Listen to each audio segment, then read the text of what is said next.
આજે આપણે સેકન્ડ લેક્ચરમાં ટોપિક નંબર 1.3 વાહકો અને અવાહકો વિશે આપણે સમજીશું. વાહકો કોને કહેવાય? તો કે વાહકો કે જેમાંથી વિદ્યુતનું વહન સરળતાથી થઈ શકે, જેમાં ગતિ કરવા માટે મુક્ત ઇલેક્ટ્રોન હોય છે. ઉદાહરણ તરીકે માનવ, તો માનવને કરંટ લાગે છે, તે વિદ્યુતનું વહન થાય છે. તમામ પ્રાણી શરીરો, પાણી અને આપણી પૃથ્વી, ઉદાહરણ પગે લાઈટમાં આપણે કામ કરતા હોય તો આપણને કરંટ લાગવાનો અનુભવ થતો હોય છે વગેરે. તો આને આપણે વાહકો કહેવાય, જે આપણે બધા સમજીએ છીએ. અવાહકો તો કે જેમાં વિદ્યુતનું વહન સરળતાથી થઈ શકતું નથી. વિદ્યુત વહન સરળતાથી થઈ શકતું નથી, જેમાં ગતિ કરવા માટે મુક્ત ઇલેક્ટ્રોન હોતા નથી.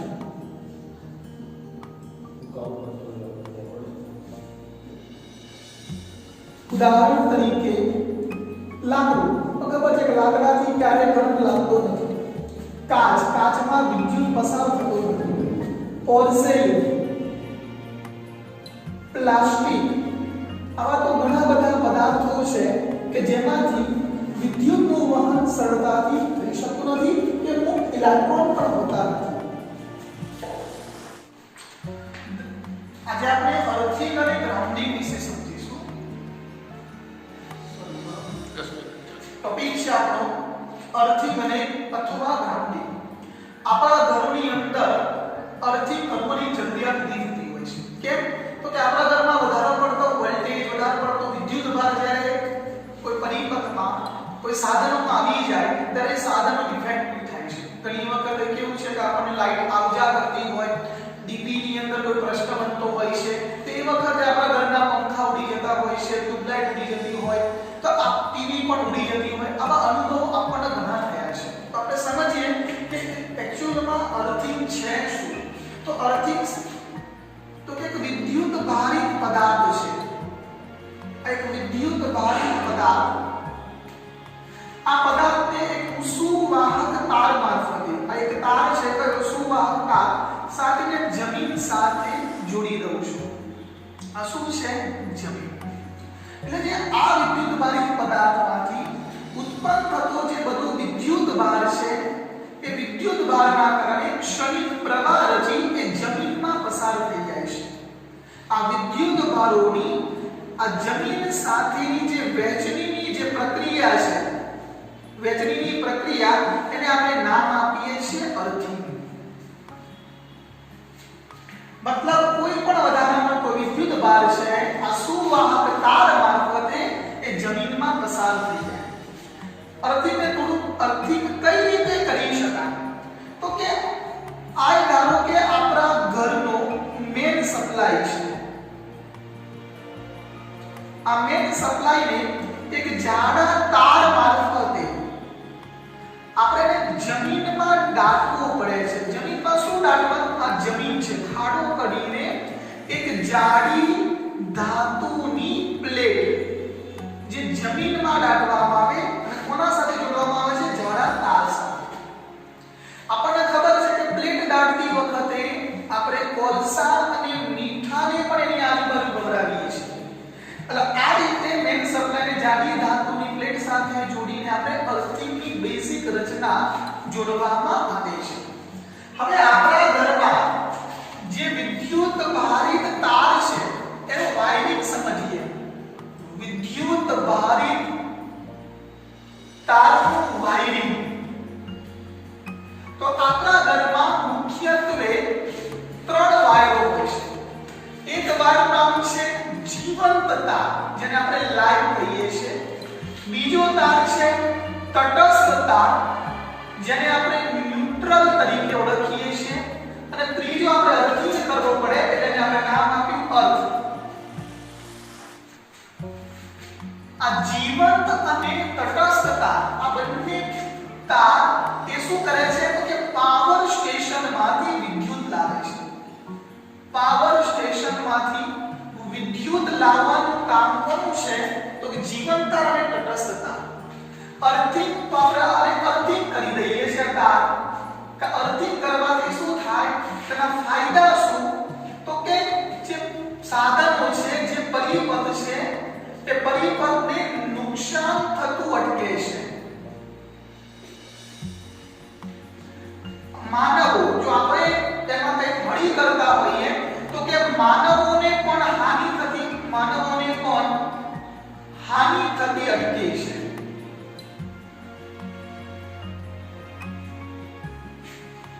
તો કે આ રીતે તારનું વાયરિંગ આપણા ઘરોની અંદર કરવામાં આવતું હોય છે.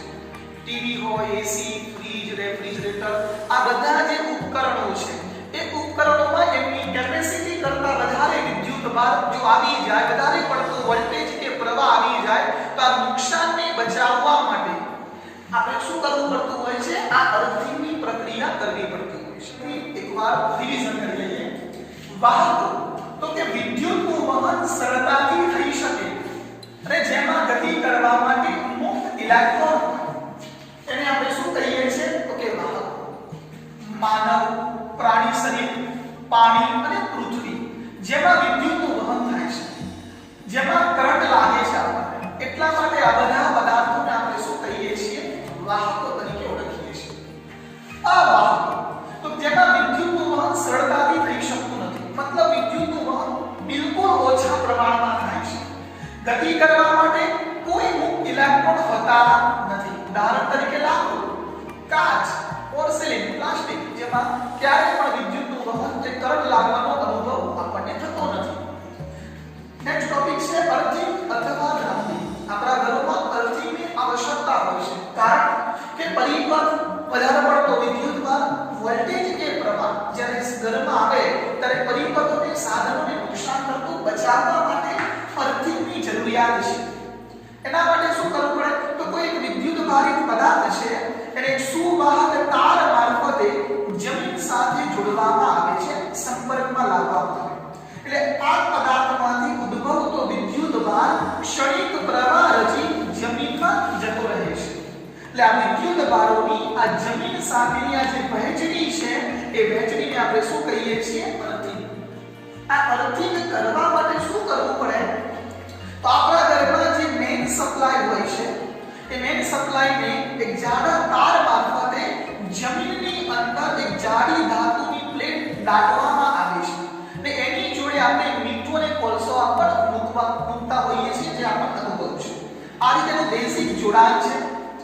આપણા ઘરમાં જે વિદ્યુત ભારિત તારનું જે વાયરિંગ થાય છે, જે ત્રણ પ્રકારના તાર હોય, એક જીવંત તાર કે જેમાં આપણે લાઈટ જોવા મળે છે, એક તટસ્થ તાર કે જે ટેસ્ટરથી ચેક કરતા લાઈટ નથી જોવા મળતી, અને એક અર્થિંગ તાર હોય છે કે જે વધારાનો વિદ્યુત ભાર, વધારાનો વોલ્ટેજ કે પ્રવાહ એમાંથી જમીનમાં જતો રહે.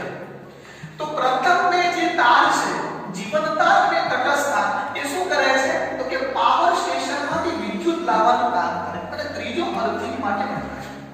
અર્થિંગનો ફાયદો આપણે જોયો તેમ કે પરિપથને નુકસાન થતું અટકાવી શકાય અને માનવોને પણ હાનિ થતી અટકી શકે. નેક્સ્ટ ટોપિક છે 1.4 પ્રેરણ દ્વારા વિદ્યુત ભારિત કરવું. સુવાહક ગોળાઓનું ચાર્જિંગ કઈ રીતે કરી શકાય તો ત્રણ વેથી કરી શકાય. નંબર 1 છે સુવાહક તાર જોડવાથી ગોળાઓ વચ્ચે, ગોળાઓના ભૌતિક સંપર્કથી, અને ત્રીજી રીત છે વિદ્યુત ભારના પ્રેરણની રીત. તો પ્રથમ રીત સમજીએ સુવાહક તાર જોડવાથી. તો સુવાહક તાર જોડવામાં કન્ડિશન શું કે ગોળાઓ સમાન હોવા જોઈએ, બંને ગોળાની ત્રિજ્યા અને દ્રવ્ય પણ સમાન હોવું જોઈએ.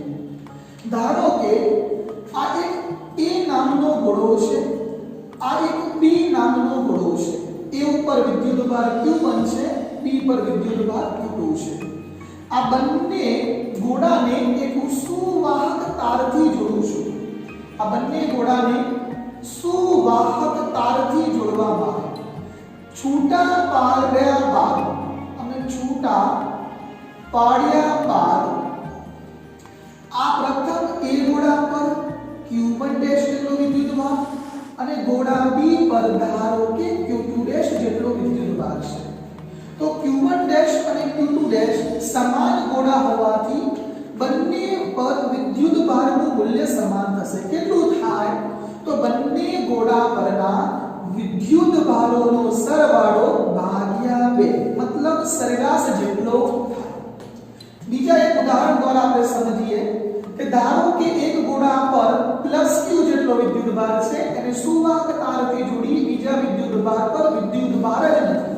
હવે આ બંનેને છૂટા પાડ્યા બાદ આ પ્રથમ ગોળા પર અને આ બીજો ગોળો તો Q + 0 ભાગ્યા 2 કરીએ Q + 0 ભાગ્યા 2 કરીએ તો આ Q1 ડેશ આ Q2 ડેશ આ બંને પરનો વિદ્યુતભાર Q/2 આ Q1 ડેશ બરાબર આ Q2 ડેશ બંને પરનો વિદ્યુતભાર કેટલો થશે? સમાન થશે. કેટલો? Q/2. હવે આપણે બીજી રીત ભણીએ ગોળાઓના ભૌતિક સંપર્કથી.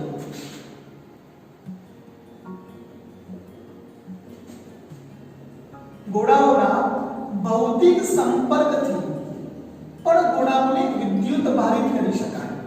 ધારો કે આ એક ગોળો છે એના સંપર્કમાં આ બીજો ગોળો છે. આ ગોળાને નામ આપું A, આ ગોળાનું નામ છે B.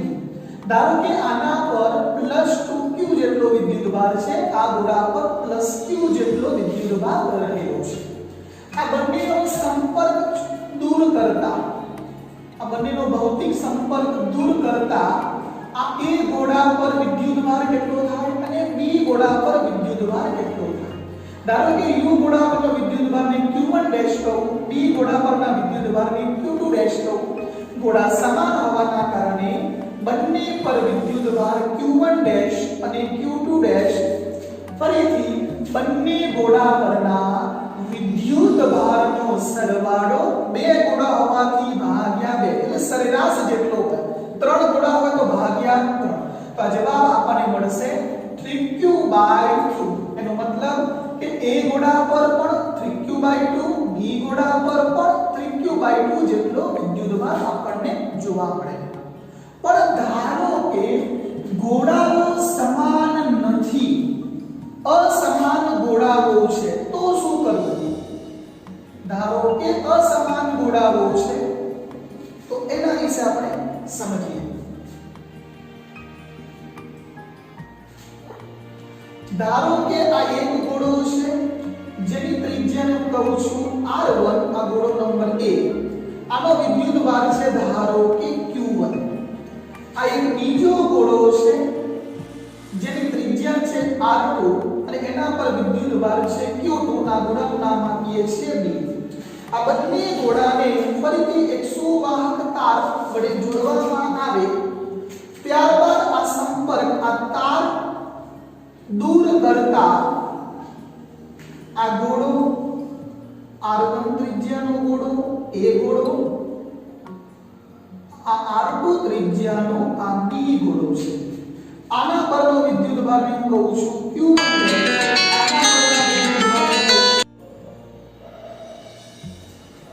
અસમાન ગોળાઓ, સમાન ગોળાઓ હોય તો આપણે પ્રક્રિયા જોઈ, પણ ધારો કે ગોળા સમાન નથી, ત્રિજ્યા અલગ અલગ છે, તો ધારો કે એક R1 ત્રિજ્યાનો A ગોળો છે, એક R2 ત્રિજ્યાનો B ગોળો છે.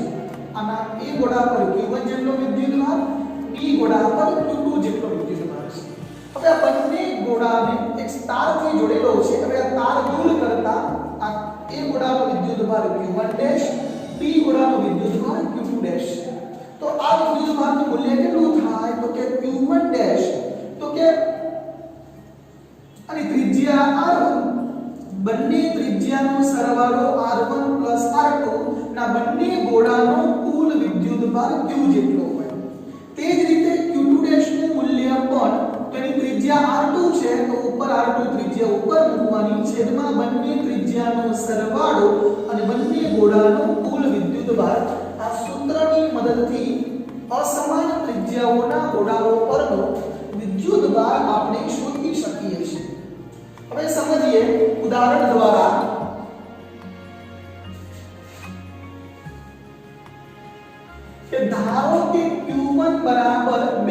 માઇક્રોકુલમનો વિદ્યુતભાર અને R1 બરાબર 2 મીટરની ત્રિજ્યા ધરાવતો આ એક ગોળો છે.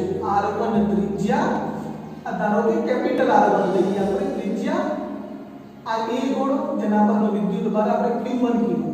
આ એક બીજો ગોળો લઈએ છે જેનો Q2 બરાબર 4 માઇક્રોકુલમ અને ત્રિજ્યા R2 બરાબર પણ 4 મીટર છે. આ R2 ત્રિજ્યા, આ Q2 જેટલો વિદ્યુતભાર. હવે આ બંનેને આપણે એક તાર સાથે જોડીએ છીએ. તાર સાથે જોડ્યા બાદ આપણે ફરીથી બંનેને છૂટા પાડીએ તો આના વિદ્યુતભારને હું Q1 ડેશ કહું અને આ વિદ્યુતભારને Q2 ડેશ કહું. તો આ Q1 ડેશ મારે શોધવું છે તો આ સૂત્ર મુજબ R1 તેની ત્રિજ્યા R1 કેટલી 2 માઇક્રોકુલમ છેદમાં બંને ત્રિજ્યાનો સરવાળો તો 2 + 4 અને કુલ વિદ્યુતભાર તો બંનેના સરવાળા જેટલો. તો અહીં આપણે શોધી લઈએ કુલ વિદ્યુતભાર Q કેટલો તો કે Q1 + Q2 તો કે 2 + 4 બરાબર 6 માઇક્રોકુલમ. તો * 6 માઇક્રોકુલમ. 4 + 2 6 6 ઉડી જાય તો જવાબ મળશે 2 માઇક્રોકુલમ જેટલો આપણને. એ જ રીતે હું Q2 ડેશ નું મારે શોધવું છે તો એની ત્રિજ્યા સૂત્ર મુજબ R2 એટલે 4 મીટર છેદમાં બંને ત્રિજ્યાનો સરવાળો ગુણ્યા કુલ વિદ્યુતભાર 6. તો આપણને છે અંશ ઉડી જાય એટલે જવાબ મળશે 4 માઇક્રોકુલમ. એટલે અહીંયા આપણે કુલ વિદ્યુતભાર શોધવો હોય તો બંનેનો સરવાળો કરવો પડે. Q બરાબર Q1 + Q2 આ સૂત્રથી બંને પરનો કુલ વિદ્યુતભાર શોધી શકાય.